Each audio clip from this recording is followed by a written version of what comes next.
Hello everyone, I'm JamesMan and welcome to the Comic Couch Review. Today I'm here with Blackjack. Hello. And today we're going to be talking about Gotham. Yay, Gotham! Episode 2. Episode 2, that's right. And what an episode it was. A lot of things happened in it that I didn't expect to see until maybe the mid-season finale. It felt like there's so much going on in it. They would save it for a later date, but wow, there's a lot that happened in this one. Yeah, well, that's pretty fitting for Gotham. Mm-hmm. I mean, they're throwing in all of his rogues at once. That's, expecting things too early is something we gotta learn to live by. Yeah, they like to blow their load when they start. Mm-hmm. Hopefully it'll last throughout the whole season, because I really enjoyed this episode. I like all the shit that happened. I like the focus on Jerome, because he's probably the most entertaining person on the show. Mm-hmm. Yep. Big 75-year load just busted all over in 2 episodes. Batman mythology everywhere. All over the walls. Yeah. All over the writing room walls. Just season 3 notes all covered. Just you gotta scrap it, start from scratch. Yeah. That explains why we get, Jerome doing a big heist in season 2. Yeah. Well, okay, I take that back. It's not really a heist, but I don't know. It's something like you'd see in a regular Detective Comics issue. Yeah. If that makes any sense, setting a school bus on fire.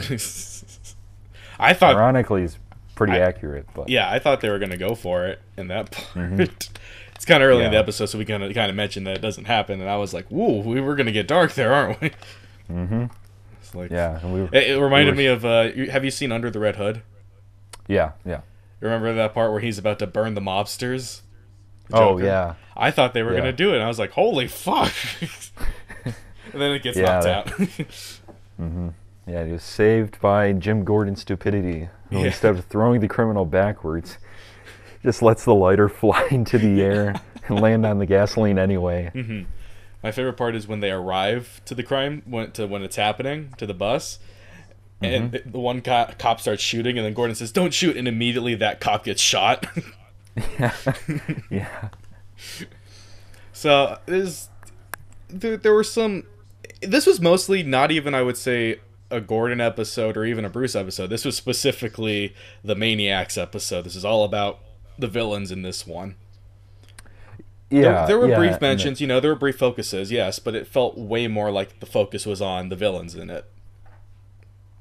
Yeah, and to be honest, when you're doing something in Gotham that's not on Batman, focusing on the GCPD isn't going to be your strongest suit. Because it's Batman. You got to go with his rogues. So a rogues themed episode is only, logical.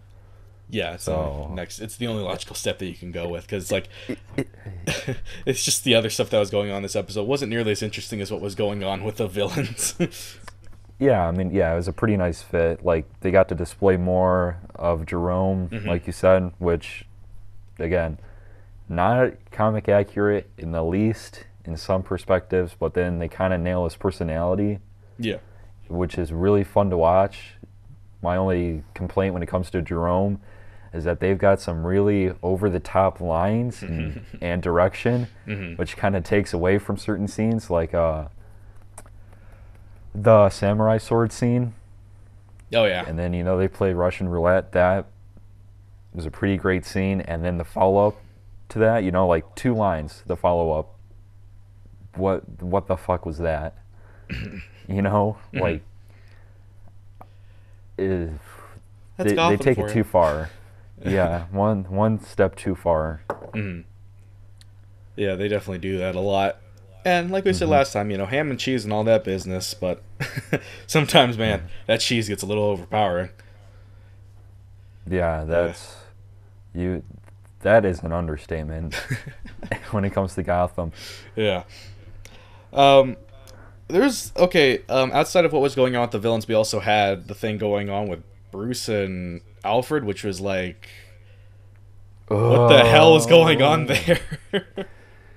The brilliance of Gotham was displayed there, because the only suitable and logical path for Alfred's character development was clearly being a complete and utter asshole once again. Mm-hmm.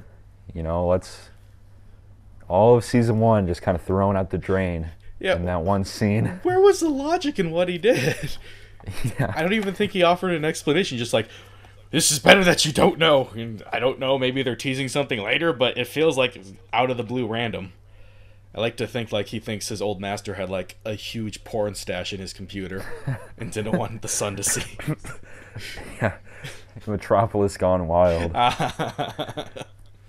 And it's got to be the 2015 edition because, you know, they gotta keep it present with these nice new Dell laptops, but then they got the old, you know, 70s kind of gruff cars. Yeah.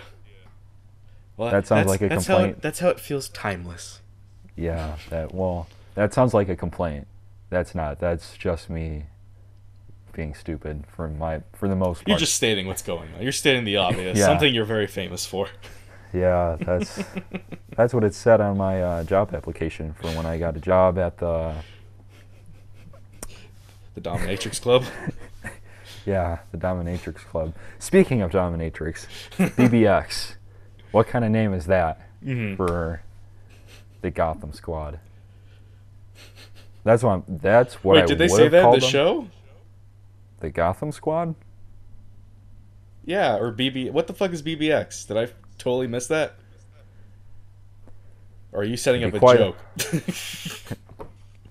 To be quite honest, let's go with the joke setup. Okay. Okay.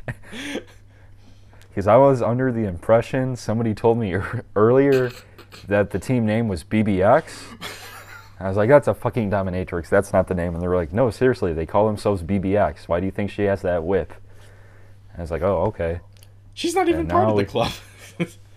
And then we get to here, and then I'm told that the fucking dominatrix name isn't what they're actually called. Maybe the Dominatrix name is the name of the Dominatrix in this, but it's not the name of the team. The name of the team is the Maniacs. Hence why the episode opens with them throwing those bodies over, because it spells out Maniacs. I missed the best part. Yeah. I didn't know they had a dominatrix in here. Holy shit. Yes, you did. You do too. It would be hard. No, the one guy's sister or whatever. Oh, her. No, she's just a whore. Tight leather and whipping the mayor. She's just a whore. Oh, well. Or was that a different person? It looked like the same person, just with a different hair. No, well, that was kind of her, but that's more... Let me tell you something, James. That is like... That's like blackmail dominatrix. Mm-hmm. Can it be a verb? Dominatrix thing? It's a verb now, okay? In case you didn't know. So, I didn't think we'd be talking about this. It doesn't really count. It's like, I don't know. I'm actually struggling to come up with a comparison for blackmailing while being a dominatrix. They go hand in hand more often than not, but you would know. Damn right I would know. You've got a long history. Yeah. I got a long collection of Batman-themed dominatrix suits lined up in my bat cave while I'm doing the show. Yeah. With the nipples. Yeah. I'd show you one day, but it's not appropriate. Especially not the Robin costume. Oh, boy. You put boy in that. Yeah, that's... Oh. When we do a Q&A episode, I'll show you. Oh, great. I can't wait. Yeah. All right. One more brief thing to mention about the show before we go too offhand was, okay, we got to see more of Bullock in this episode, which is always nice. Mm-hmm. Tending his bar. Well, the entire time when he was on screen, I was like, in my head, I was screaming, pick up the bottle, pick up the bottle. Like, I was kind of rooting for him to just, nonchalantly lean back and start chugging down a bottle of whiskey. Mm-hmm. That's nice. You're like, you're way better when you're drunk. He is. Like all my father figures. So, goddamn, I'm trying to get back on track. Okay. So What okay, about I like what- seeing Bullock. His lady friend was weird because I don't even remember her from anything beforehand. But the redhead, Oh, yeah. I I That I don't even remember her from the first her. season. So No, I don't remember her at all. So oh, I'm gonna Scotty take or something like a that. rude attitude. Scotty? I think it's something like that. It was like Audie. It ended in Audie. There was a Y at the end, or an IE, however she spells it. I don't know. Anyway, she was there. Well, I'm not then. making it up, goddamn. Maybe I should watch these episodes twice before coming on here. That Well, way it's we okay, don't. 'cause That way we she's- don't end up with another Dominatrix, Scotty. Oh, Spotty. Spotty Situation is her again. name, which is not Spotty? better. It's not better, but She a whore? well, she might have been. I don't know. Well, she is with Bullock. Yeah. So this Yeah. has been our very random whoa, whoa, ramblings. whoa, Oh wait, whoa. you got something to mention? Yeah, you forgot. Awkwardly social Edward Nigma Oh He's, yeah, that was weird. on the path to being a schizophrenic. I guess. Yeah, I don't know what they're doing with that right now.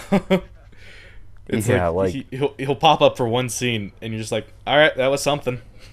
Something did happen. Yeah, the guy that plays him is a fine actor. Yeah. Like, you can tell that just based on what shitty little chunks they give him. But it's so out of character. Like, okay, again, I know they're not focusing on being, comic accurate. But holy shit, like, why does he need a love interest at all? Why is he even in the show at this point if he's just gonna act? I don't even know how to describe the way he's acting. I'm fine with the whole love interest aspect just because I watched the show The Batman, like the 2005 toy cartoon, basically. Mm-hmm. And that whole reason for him turning evil was because he got betrayed. So I'm like, all right, I can deal with the love interest thing. What I don't get is the whole schizophrenia deal going on with him, because I'm like, I don't think that's ever been a part of the character ever. Yeah, That's he's Two-Face. funny. Save that for friggin' Two-Face. Save that for Harvey Dent. He's in your show. Yeah, he's a narcissist and a dumbass, more or less. Not a freak. Okay, take that back. He is a freak, but Yeah, he's this is not Gotham. a schizo freak. Yeah. I don't know what the whole deal with that is. It's very odd and just seems really out of place, honestly.